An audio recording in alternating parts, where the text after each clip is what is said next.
Hello everyone. In my previous video, I have explained you all kinds of noun. And today in this video, we will start with the numbers. There are two numbers, singular number and plural number. As all of us know, that singular number tells us about one thing or one person. Singular number हमें हमेशा एक चीज़ के बारे में बताता है and plural more than one, एक से ज़्यादा. ये हम सब जानते हैं क्योंकि हम छोटे क्लासेस से ही इसको पढ़ते हुए आए हैं. The most important thing is to change the singular into plural. Singular को हमें प्लूरल्स में कैसे चेंज करना है ये हमें अच्छे से आना चाहिए. So as you can see on the screen, forming plurals की प्लूरल कैसे बनाते हैं. Most nouns take s at the end of their singular forms. कुछ ऐसे नाउन्स होते हैं, ज़्यादातर ऐसे होते हैं जिनके बाद हम केवल एस लगा देते हैं तो वो हमारे प्लूरल में फॉर्म हो जाते हैं. जैसे कैमरा में एस लगा दिए, कैमराज. लेसन में एस लगाया, लेसन्स. ठीक है. Second rule is if the noun ends in S, Z, C H, S H, O, S S और X, we add E S.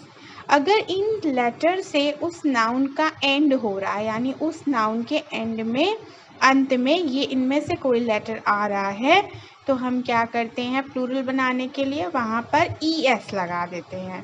As you can see, potato is ending with o, so we have written e s, potatoes. Pass is ending with s, double s, so we have written es. And tax, x is there, so we have written taxes, taxes. So this is the rule of es. Some exceptions are also there. You can see that radio is ending with o, but we are using only s, and photo is ending with o, but we are using s. तो कुछ ऐसे exceptions भी होते हैं जहाँ पर हमारे rules follow नहीं होते. If the noun ends in f or f e, change f or f e to v and add E S. अगर एंड में आपके एफ या एफ ई आता है तो हम उस एफ या एफ ई जो भी है उसे हटाएंगे और उसकी जगह पर वी ई एस को लगाएंगे. जैसे नाइफ में एफ ई है, एफ ई हटाया, वी ई एस, नाइफ्स हो गया. वाइफ में एफ ई हटाया, वी ई एस लगाया. थीफ में एफ है, एफ हटाकर वी ई एस लगा दिया.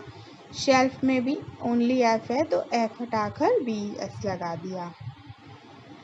Next is if the noun ends and Y preceded by a consonant, change Y to I E S.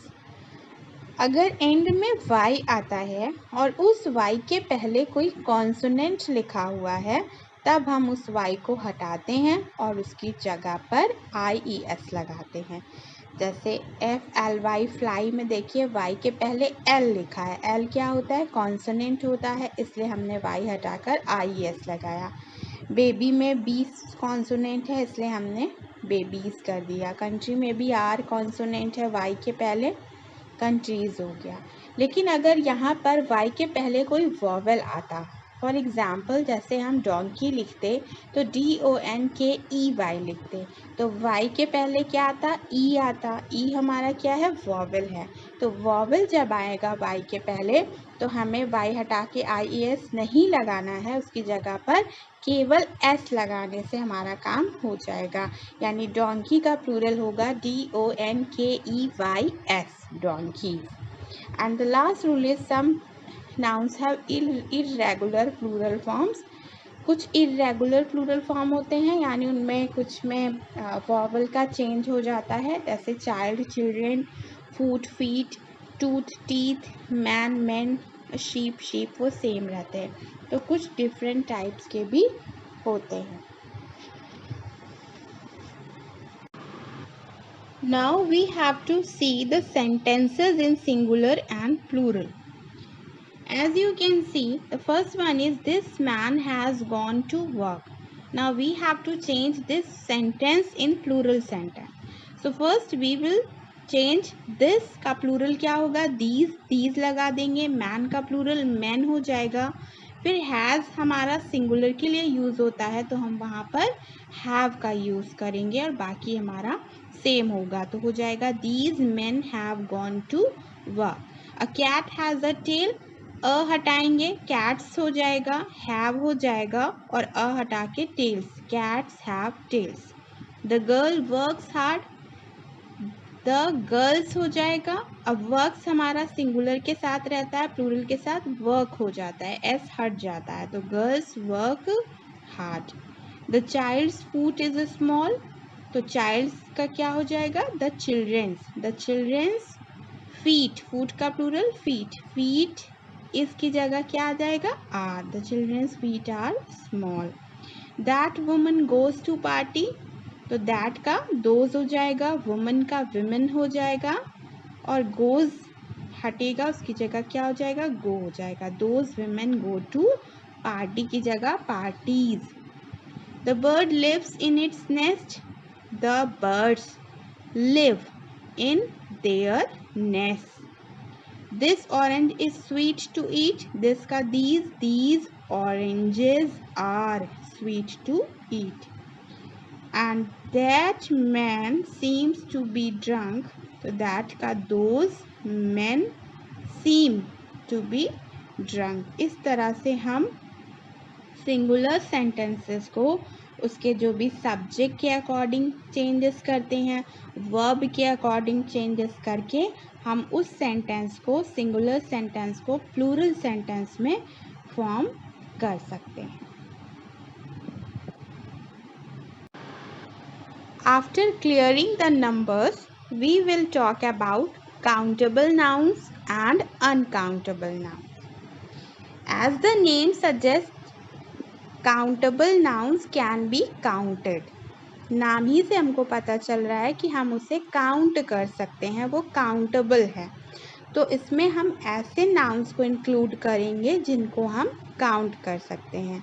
For example, an apple, a school, a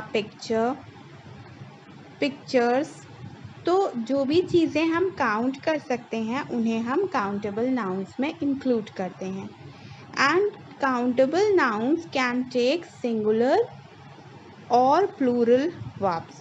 countable nouns में हमारे singular verbs भी आ सकते हैं और plural verbs भी आ सकते हैं. कैसे? There is a book on the table. अब यहाँ पर a book क्या है, countable noun singular form है. और अगर हम लिखें those houses are very big, तो दोज हाउसेज क्या है, काउंटेबल. क्या हम हाउस को गिन नहीं सकते हैं, ऑब्वियसली गिन सकते हैं. तो हाउसेज क्या है, काउंटेबल नाउन है और ये क्या है, प्लूरल फॉर्म में है हाउसेज. तो ये हमें शो कर रहा है कि काउंटेबल नाउन जो होते हैं वो सिंगुलर फॉर्म में भी हो सकते हैं और प्लूरल फॉर्म में भी हो सकते हैं. Is it clear? Now the next one is uncountable noun. जैसा कि नाम से पता चल रहा है, अनकाउंटेबल यानी जिसे काउंट नहीं किया जा सकता. कैनॉट बी काउंटेड, हम इसे काउंट नहीं कर सकते. Example, sugar. जो भी चीज़ें हम काउंट नहीं कर सकते, जैसे शुगर है, क्या हम चीनी के एक एक दाने को गिन सकते हैं, नहीं गिन सकते. इन्फॉर्मेशन, किसी ने हमें कोई इन्फॉर्मेशन दी, कोई जानकारी दी, अब हम उसकी इन्फॉर्मेशन को काउंट करें, कितनी इन्फॉर्मेशन थी, then we can't count it. Water, understanding, हम कहते हैं हम समझ गए. कितना समझ गए, गिन सकते हैं, कितना समझ गए, नहीं गिन सकते. वाटर को, मिल्क को, ये सारी चीज़ें जो हम काउंट नहीं कर सकते हैं वो सब किस में आ जाएगा, अनकाउंटेबल में. अब ये क्या लेते हैं, ऑलवेज टेक सिंगुलर वर्ब्स. हमेशा इनमें सिंगुलर फॉर्म में ही वर्ब्स आते हैं, कभी भी प्लूरल फॉर्म नहीं यूज़ होता. क्यों नहीं यूज़ होता, उसका रीज़न है. प्लूरल फॉर्म तभी आएगी जब वो चीज़ काउंटेबल होगी, और जब वो काउंटेबल ही नहीं है then we can't use plural form. क्योंकि जब कोई चीज़ एक से ज़्यादा काउंटिंग में हो रही है तभी तो वो प्लूरल में आ रही है, और जब हम उसे काउंट ही नहीं कर सकते तो हम उसे प्लूरल में कैसे लिख सकते हैं। जैसे देखिए, there is some water in that picture. अब उस घड़े में थोड़ा पानी है, अब उसमें ज़्यादा पानी हो गया तो क्या हम वाटर्स लिखेंगे, प्लूरल लिखेंगे? नहीं लिख सकते। शुगर्स लिख सकते हैं, मिल्क्स लिख सकते हैं? नहीं लिख सकते। हेयर्स नहीं होता, हेयर होता है। इसी तरह से जो भी चीज़ों को, जिन भी नाउन्स को हम काउंट नहीं कर सकते हैं वो हमारे अनकाउंटेबल नाउन्स में आएंगे, और वो हमेशा सिंगुलर वर्ब्स को ही अपने साथ कैरी करेंगे, और काउंटेबल नाउन्स अपने साथ दोनों ले सकते हैं, सिंगुलर भी या फिर प्लूरल वर्ब भी। I hope that all these are clear to all of you.